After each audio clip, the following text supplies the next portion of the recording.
Hai semuanya, balik lagi sama Calon Sarjana. Januari tahun 2024 kemarin tercatat ada 765 juta pengunjung dari Indonesia yang buka situs terlarang ini, teman-teman. Tentunya bukan angka yang kecil ya, apalagi begitu ngelihat studi perbandingan dari tahun 2019 sampai dengan tahun 2024 secara keseluruhannya, teman-teman. Dari yang tadinya cuma 11% cowok dan juga 3% cewek doang yang kecanduan, 5 tahun kemudian jadi 65% coba tuh persentasenya. Ini udah kritis banget sih menurut kita. Jadi sebisa mungkin kalian yang belum ketagihan gak memulainya sama sekali ya teman-teman. Tapi buat kalian yang sudah akut, yuk bareng-bareng sama kita bahas sama gue nih Andre di video kali ini. Bagaimana cara menyembuhkan kecanduan film biru yang sebenarnya akan merusak masa depan kalian jika tidak ditindaklanjuti. Mengapa sangat sulit berhenti? Oke, coba gue tanya pada kalian deh. Pernah gak sih kalian tuh janji sama diri sendiri, oke, ini yang terakhir. Tapi besoknya malah kumat lagi. Kalau jawabannya iya, tenang teman-teman, kalian tuh gak sendirian ya. Ternyata susah berhentinya kebiasaan nonton si biru itu bukan cuma soal iman, tapi karena otak kalian tuh lagi dihack sama dua hormon yang bandel. Pertama, itu semua karena pada dasarnya kita tuh adalah makhluk sosial yang butuh koneksi ataupun hormon oksitoksin. Nah, waktu kalian tuh lagi kesepian, gabut ataupun teman tuh pada sibuk, ya otak kalian tuh pada panik nyari pelarian lah. Gadget pun jadi jalan pintasnya dan konten begituan jelas menipu otak seolah-olah kebutuhan intimasi kalian tuh terpenuhi, padahal aslinya kagak. Di sini nih teman-teman, perannya dopamin menjadi salah satu yang makin krusial ya. Habisnya kan setiap ngerasain aktivitas yang menyenangkan secara berlebihan, zat ini naiknya tuh cepet banget. Tapi hukum alam tetap berlaku ya. Habis terbang tinggi, jatuhnya pasti sakit. Efeknya apa? Kalian jadi lemes, bad mood, gak fokus, dan juga ngerasa kosong. Otak yang lagi sakau sama kesenangan ini akhirnya memaksa kalian tuh buat nonton lagi cuma biar bisa ngerasa normal kembali teman-teman. Jadilah lingkaran setan yang gak putus-putus. Nah, yang paling ngeri, banjir dopamin keseringan ini ngerusak fungsi prefrontal cortex ataupun otak bagian depan kalian ya. Ini tuh adalah bagian otak yang tugasnya menjadi rem buat nahan hawa nafsu dan juga ngatur emosi. Kalau remnya belum karena kebanyakan dopamin, ya jelas aja kalian tuh jadi emosian, mood swing parah, dan susah banget buat nolak godaan.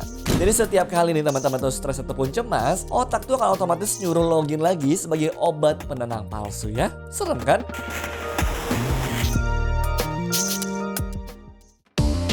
Tanda dan gejala. Tapi seenggaknya dari situ kan sudah tahu dong ya kalau semua ini sudah berlebihan ya. Ya yang penting sih sadar dulu aja teman-teman kalau tanda-tanda dan juga gejala ini sudah terjadi di tubuh kita. Kayak yang tadi udah gue jelasin, kecanduan, emosi berlebihan dan juga kondisi nggak stabil itu sudah bisa dianggap sebagai peringatan. Ya pikiran kacau, ujung-ujungnya juga bisa berpengaruh ke kerjaan karena nggak bisa konsen kan. Itu baru berkaitan sama perasaan, belum soal fisik dan juga hubungan kesesama kan. Nah, walaupun kelihatan itu cuma sekedar film, tapi sayangnya teman-teman, psikologisnya sudah kena dan juga ngaruh ke perasaan. Ditambah lagi, film biru itu tuh gampang didapat, makanya gak heran lebih sering jadi pelariannya orang-orang kan?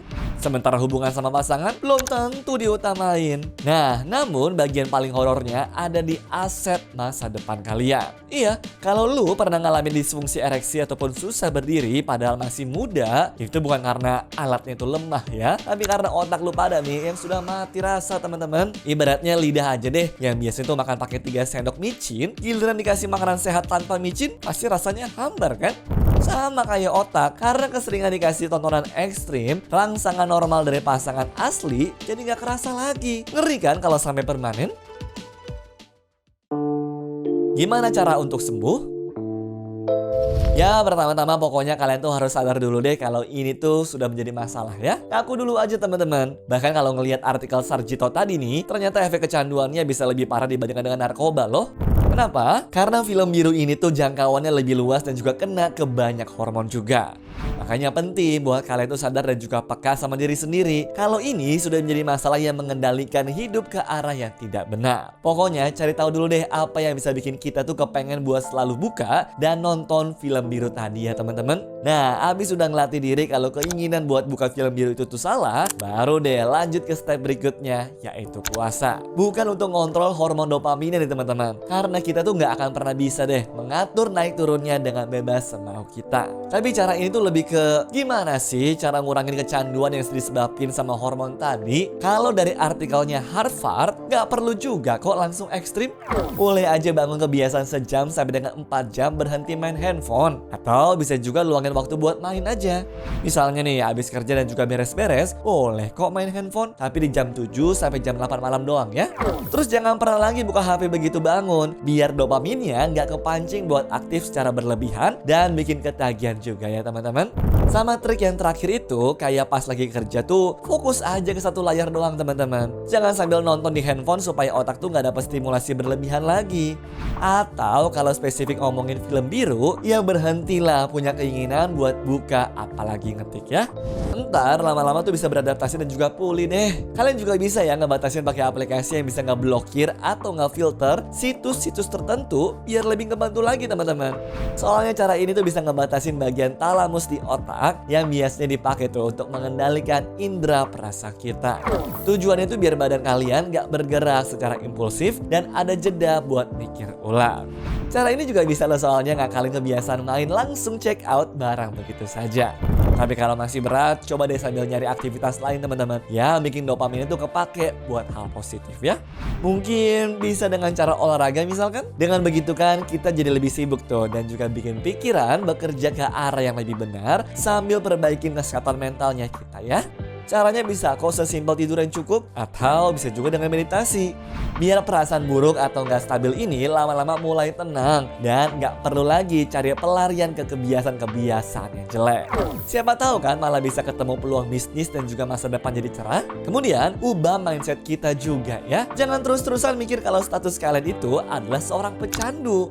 Tapi ganti identitasnya menjadi orang dengan pola hidup sehat dan juga teratur dan berperilakunya seperti yang kalian ucapin barusan.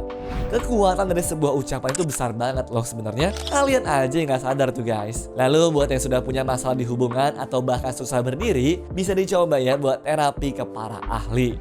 Biasanya mereka tuh bakal ngasih bantuan juga pakai obat-obatan tertentu, tapi jangan main asal beli dan juga mesti ikutin sesuai anjuran dokter ya. Ingat juga teman-teman, namanya proses tuh nggak ada yang instan, tapi perlu tahu juga kalau punya motivasi itu penting dan alangkah baiknya kalau punya goals juga ya. Biar nanti di review deh senyamannya kalian. Bisa per bulan atau bahkan di akhir tahun kan? Teknik couch surfing. Yang terpenting jangan nyalahin diri sendiri karena semua ini sudah terjadi ya teman-teman. Kalau lu lagi proses tobat terus tiba-tiba kepleset atau ngerasa pengen banget tuh, jangan benci sama diri sendiri. Itu wajar, namanya juga lagi rehab kok. Daripada perang batin, coba aja teknik meditasi simple yang namanya adalah couch surfing ya. Bayangin rasa pengen itu kayak ombak di pantai aja guys. Sifat ombak itu tuh kan pasti naik tinggi, tapi endingnya pasti bakal pecah dan juga surut sendiri kok. Tugas kalian cuma diem aja, lalu tarik nafas dan perhatiin ombak itu lewat begitu saja. Jangan dilawan, jangan diikutin, cukup ditungguin saja. Percaya deh teman-teman, rasa engas itu tuh gak bakal bertahan selamanya kok. Paling cuma 10-15 menit juga hilang kok. Nah, sembari nunggu ombaknya reda, coba aja teman-teman jadi detektif buat tubuh sendiri. Cek badan kalian deh, ini yang pengen tuh otak gue doang atau badan gue juga bereaksi. Kalau jantung kalian tuh deg-degan kencang atau nafas jadi pendek, itu tandanya cuma adrenalin yang lagi lewat ya. Sadari aja, oh gue lagi deg-degan nih. Terus tarik nafas panjang biar stabil lagi.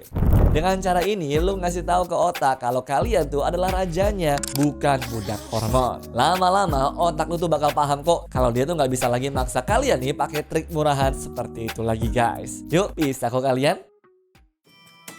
Bantuan profesional. Pokoknya yang terpenting jangan cepet nyerah ya teman-teman dan tetap berusaha. Kalau memang nggak biasa, minta bantuan profesional juga nggak ada salahnya kok.